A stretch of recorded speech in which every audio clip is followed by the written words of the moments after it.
Horizon, une saga américaine, est le projet pharaonique de Kevin Costner, s'étalant sur 4 films de 3 heures pour arpenter cet ouest sauvage américain au temps des pionniers. Mais avant ça, il faut s'intéresser au premier film de Kevin.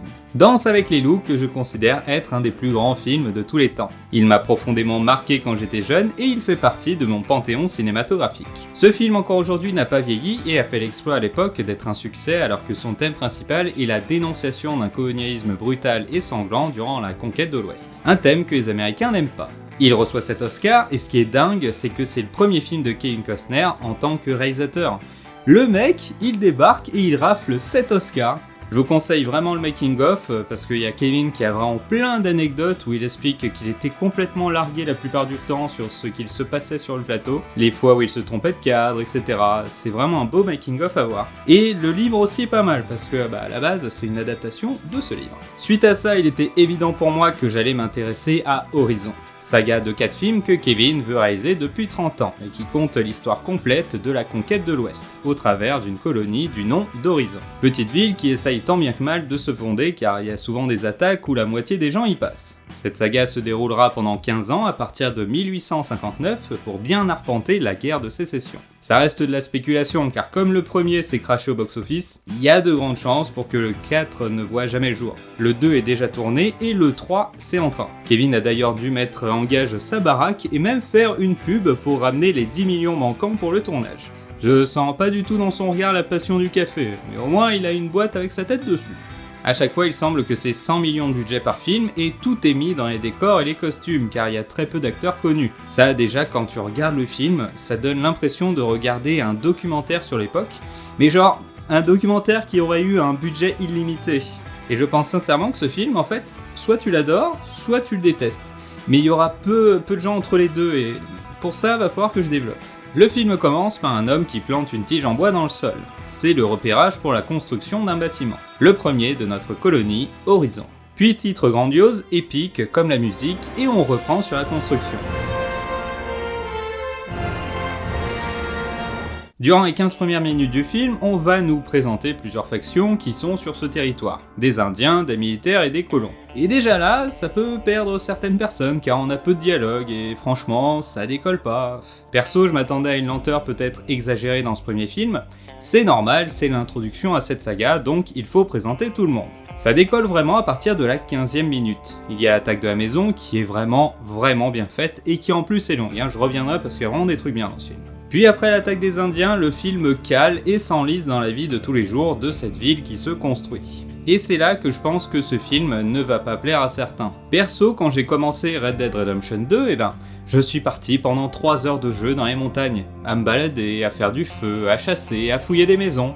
Je profitais à fond de l'ambiance de ce jeu au travers de ces paysages qui changent. Et pas pour faire des missions, juste pour sentir l'ambiance. Le nombre de fois où je me suis simplement baladé dans Saint-Denis juste parce que, bon sang, mais c'est trop beau quoi. Et ce film, c'est exactement ça. On sent un immense hommage à cette Amérique rurale dans laquelle Kevin Costner a toujours vécu car je vous rappelle qu'il a un immense ranch et qu'il adore se balader à cheval avec un chapeau de cow-boy. C'est pour ça que dans plein de films, on lui fera réflexion que c'est un vrai cow-boy. Chaque plan, chaque discussion, chaque scène sera longue mais de manière utile. On n'est pas dans Walking Dead où on va avoir un plan d'un mec qui fixe un mur pendant 5 minutes. Là, c'est des longs dialogues mais comme sait les faire Tarantino. De bons gros dialogues, super moments écrits avec des fois une montée en tension. Ce que l'on voit à l'écran, c'est vraiment la vie de tous les jours à cette époque. Et là, soit vous allez détester car c'est trop lent, soit comme moi, vous allez adorer car le but du film est de vous immerger dans l'ambiance de western de cette époque. On passe du désert à l'attaque des Indiens, puis à du violon la nuit sous les tentes. Il y a vraiment l'envie de vous immerger dans cette ambiance du Far West, que ce soit de nuit ou de jour. Regardez-moi ces nuages comme c'est magnifique, ça me rappelle à la fois Red Dead et Toy Story. Perso, j'ai trouvé que ça se calmait un peu trop vite, car bon, c'est sympa, mais je m'endors un peu. Ça se drague, ça discute, et les pionniers de cette communauté Horizon encaissent le décès de leurs proches, mais continuent d'avancer et de vouloir construire leurs rêves. Nous avons des persos valeureux, courageux, et on ne cherche pas à montrer qu'ils doivent surmonter un traumatisme chelou dans l'enfance. Il y a totalement une vibe 90 qui fait du bien avec de bons persos qui font le maximum avec ce qu'ils ont. Ici, notre film prend son temps pour présenter les deux factions qui doivent agir ou non en fonction des débilos du groupe qui veulent absolument se taper dessus. Du côté indien comme du côté blanc, avec comme résultat la mort des deux côtés. J'ai bien aimé, c'est sûr, et je comprends que certains aient un peu décroché à ce moment-là, car on se demande un peu où le film va. Le long format permet enfin de vraiment se concentrer sur les Indiens avec les deux points de vue, mais est-ce vraiment intéressant? Bonne question, hein. Pour moi, oui, mais après, ça va dépendre de chacun. Je comprends celui qui n'a pas aimé et qui s'est endormi. Tu as un mix de beaucoup de personnages, il y a une lenteur de la vie de tous les jours, et l'absence de fil rouge fait qu'on décroche un peu. Mais j'ai du mal à y voir un point négatif, car en fait ce film, c'est tout à fait l'Amérique. Une multitude de vies voulant se construire une vie au fin fond du désert après avoir tout abandonné. Hommage à l'Amérique et aux pionniers. Ça c'est important, et je pense que Kevin a voulu se rattraper, car dans Danse avec les loups en fait, tous les gens qui ne sont pas indiens sont soit alcoolos, soit de purs sadiques. Les blancs sont sales tandis que les indiens sont propres. Là, dans Horizon, pour l'instant, on respecte tout le monde. Je me demande comment ça évoluera par la suite, car la tuerie des bisons de base, c'était pour exterminer les indiens en les privant de nourriture. Je me demande comment il arrivera à présenter ça et s'il le fera. Pour l'instant, ce film est un tel hommage aux pionniers que j'aurais du mal à y voir inclure une scène où l'on voit des blancs abattre des bisons juste pour le plaisir. Mais il y a quand même un gros défaut, je trouve, c'est qu'on a quasi aucun décor qui incarne vraiment Horizon. On passe notre temps avec des persos qui se baladent dans de superbes décors, ça ok, mais perso, j'ai toujours eu du mal à savoir où ils se situaient dans l'espace. Cette ville Horizon n'est pas suffisamment incarnée, je trouve. Ce qui fait qu'au bout de 3 heures, tu sais pas vraiment qui est ami avec qui, et où on se situe, car on pourrait très bien suivre des persos disséminés dans différentes villes. Et on verra pas la différence. Autre problème, c'est que Kevin n'arrive qu'à partir d'1 heure de film. Et vous savez pourquoi faire? Pour se faire une blonde. Bon allez, je vous fais un résumé rapide. Oh Kevin, je m'appelle Marie et j'ai de gros problèmes affectifs des suites d'un père absent. Veux-tu combler mon vide affectif? Eh bien sache que mon chapeau en forme de topiqueur signifie que je suis toujours au garde à vous. Ainsi ils font goun goun dans la case. Et il apprend qu'elle a un gosse et aussi un ex-mari. Encore un qui aurait dû mettre des capotes. Et je vous jure, son histoire, c'est totalement ça durant tout le film. T'es censé être le héros de l'histoire. Et c'est vrai que t'es un peu badass, mais bon, il y a plusieurs histoires qui se chevauchent et la tienne est la plus nulle. Alors que c'est toi qui es sur l'affiche, frère. Les autres histoires sont bien et j'ai hâte d'avoir un point de vue global sur la saga, mais l'histoire de Kevin, pour l'instant, franchement, j'ai pas compris. Tu passes des Indiens qui ont de longues discussions sur le traité, sur le fait de le respecter pour éviter que tout le monde meure, et ils doivent faire avec des abrutis qui veulent juste foncer pour tuer des gens. Et on passe à Kevin. Dépêchez-vous d'entrer, il nous gênera pas, je l'ai mis au lit. Pas aujourd'hui ma couille, je dois trouver la raison de ma présence dans ce film. Et regardez ce qu'il dit en interview. Je joue le rôle d'un cow-boy un peu à la dérive qui va se retrouver dans des situations bien inconfortables, mais qui est toujours prêt à relever des défis. Comme dans tout bon western. Bon, il y a quand même cette discussion qui vaut le coup. Ça dure 10 minutes et c'est très Tarantino avec une montée en tension. Cependant, Tarantino gère beaucoup mieux à monter en pression, car la limite, on s'attend pas à ce qu'il tire ce jour-là, mais plus tard. Et bon, la discussion est quand même bien. Il y aura souvent de longues discussions, bien pensées et bien rythmées, souvent en mouvement pour donner du rythme à l'image avec différentes valeurs de plan et une belle utilisation de la technique. Travelling, plan fixe et plan épaule, notre cher Kevin utilise tout ce qu'il a sous la main pour rendre les dialogues intéressants et ça fait plaisir d'avoir un réal qui se bouge le salami. Tandis que l'action s'arrête un peu au profit de longues discussions sur qui couche avec qui. Moi j'adore les dramas, là j'ai suivi récemment celle de Norman, suivi directement par celle de Villebrequin, et j'arrive pas à savoir quel team je suis. Team Sylvain ou Team Pierre. Et puis très vite, je me souviens, j'en ai rien à carrer. Concernant l'image et la mise en scène, là c'est intéressant car il ne va pas faire comme tout le monde concernant le western. Les 8 salopards, exemple typique du film hommage au western d'aujourd'hui. Tournage en pellicule dans un ratio de plan très large, très allongé, dans un format quasi jamais utilisé mais qui représente cette époque des années 60 dans le cinéma. Si la musique utilisée et certains plans sont typiques des westerns, eh bien tout le reste ira à l'inverse du genre pour être très proche de ce qui se faisait à la télé. Pas de grand plan panoramique, mais du 1,85 pour bien rendre hommage à ce genre et à cette époque des années 50 où le western était présenté souvent dans un format très carré à la télé. Kevin choisit de rendre hommage au western qu'il a vraiment connu lorsqu'il était jeune. Celui présenté dans les séries télé comme Lone Ranger, Les Mystères de l'Ouest ou The Big Valley. Pas de nuit américaine très bleue non plus, ici ce sera limite du noir et blanc avec une touche de bleu. Et je tiens à féliciter le travail de lumière de nuit car les nuits américaines la plupart du temps, tu crames comment c'est fait car c'est tourné de jour quoi, et là je trouve que c'est franchement nickel. Tout comme les ambiances du campement, non franchement il n'y a pas à dire, c'est une belle image. Quasiment pas stylisée, ce qui fait du bien car même à l'image, il y a l'envie de retranscrire l'ambiance pure de l'époque. Alors je ne sais pas si c'est fidèle à l'époque, mais en tout cas il y a la bonne ambiance qui me rappelle beaucoup les livres de John Steinbeck comme c'est des histoires de vie au temps de l'émergence de la Californie. C'est d'ailleurs mon écrivain préféré, je les ai là, attends.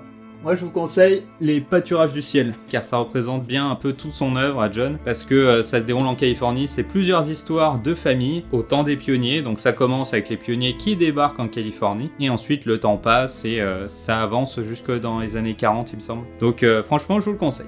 Alors je sais que 3 heures ça peut faire peur, mais on n'est pas sur du 3 heures qui allonge la sauce là. Toutes les 10 minutes ça présente un aspect différent de la vie de tous les jours. Les différents conflits entre membres de la famille, les discussions au lavoir, les Indiens qui se dressent sur un passage, comment on passe la nuit alors que les Indiens sont autour, comment réagir face au manque d'eau, comment changer une roue alors qu'on n'a rien, tout ça en montrant bien la barrière entre les pauvres qui savent directement comment se comporter et les anciens riches qui n'hésitent pas à utiliser l'eau potable pour se laver. Clairement le film présentera majoritairement les problèmes de tous les jours.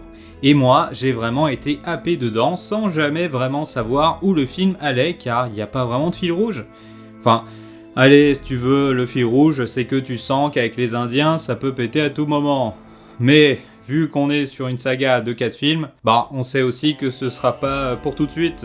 Ça aussi, quand tu arrives à la fin, tu as le sentiment d'avoir un film qui, de base, a été construit comme une série télé. Chaque grand arc dure 1 heure, il y a une vibe 90 très présente que j'adore avec des persos intelligents et valeureux, et tout ça donne une impression de regarder Dr. Quinn, mais avec du budget. Et là, passons au final qui est à la fois superbe et très bizarre. L'attaque contre les Indiens est superbement montrée au travers des yeux d'un enfant, qui voit le massacre comme les Américains d'aujourd'hui qui découvrent leur histoire. Comme on était un peu tombé dans la vie de tous les jours, je m'attendais pas à ça et en même temps, ça me semble logique. En fait, j'ai tellement été absorbé par la vie de tous les jours que tout l'aspect politique des territoires et des factions, ça finit par un peu passer à la trappe. Il y a tellement de persos dans ce film que j'en finis par même plus savoir qui aimer avec qui. Peut-être que le film c'est ça, son plus gros défaut, c'est qu'il est surchargé de persos et de quêtes annexes, ce qui fait que le fil rouge, il est à peine visible.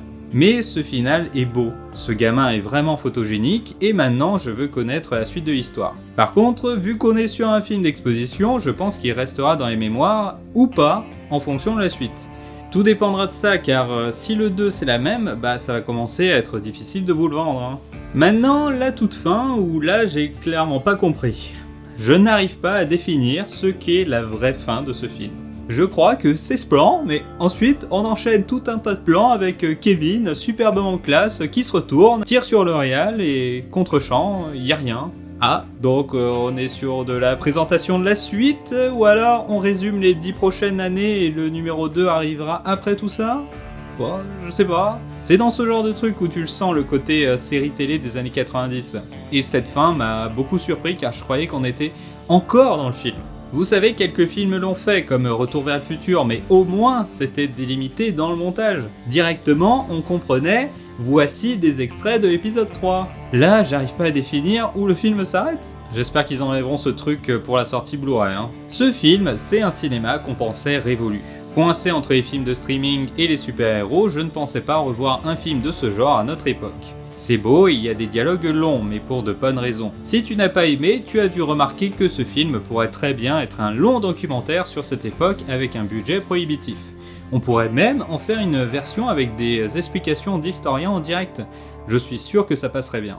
Et si tu as comme moi aimé, alors tu as dû aimer être immergé dans cette ambiance où tous les rêves étaient permis, où chaque pionnier nourrissait l'espoir d'une nouvelle vie, où du violon au coin du feu était quotidien, mais aussi d'une paix qui pourrait chavirer à tout moment pour les deux factions. Ce film, c'est une ville, c'est une époque, c'est l'Amérique.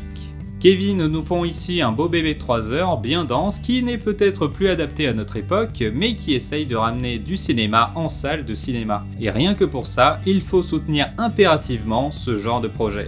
Tout dépendra de la suite car on sent la volonté de présenter une grande saga épique dans l'Ouest américain. et il profite de ce premier volet pour présenter l'ambiance et les personnages. J'ai hâte de voir la suite, qui j'espère se fera, car là on est peut-être devant la dernière grande saga de ce type à destination du cinéma. Je vous conseille vraiment de l'acheter en Blu-ray, c'est un cinéma qu'il faut soutenir et je le prendrai dès sa sortie. À voir en VO pour vraiment être totalement dans l'ambiance. Allez, à plus!